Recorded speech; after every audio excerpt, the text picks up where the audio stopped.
তো দেখো সকাল সকাল হচ্ছে আমার মাকে স্নান টান করিয়ে দিয়েছি। বড়টা হচ্ছে স্কুলে চলে গেছে, ও নতুন ক্লাসে উঠে গেছে, স্কুলও শুরু হয়ে গেছে, শুক্রবার থেকে শুরু হয়ে গেছে। শুক্রবার যায়নি, শনিবারে গিয়েছে, আজকেও গিয়েছে। আর এখন হচ্ছে আমি রাধিকার জন্য বানিয়েছি আজকে খিচুড়ি, সেই খিচুড়িটা ওকে খাওয়াচ্ছি। কি ঠান্ডা ঠান্ডা লাগছে? খেয়ে নাও আগে। তো সব কিছু দিয়ে, সবজি দিয়ে একটা খিচুড়ি বানিয়েছি, ওকে খাইয়ে দেবো, তারপর হচ্ছে রান্না বান্না। না গো মা? বিনস আছে, হুম।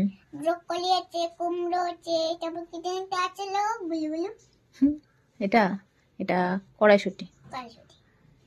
কড়াইশুঁটি হচ্ছে হচ্ছে কড়াইশুঁটি। হুম হুম, সবাই জানে। বসো বসো বসো বসো। আমি যে রাখালাম সেটা জানি, আমি চিনতে করছি। নাও চিনতে পারবে। নাও চিনতে পারি? বাবা, তুমি চিনো?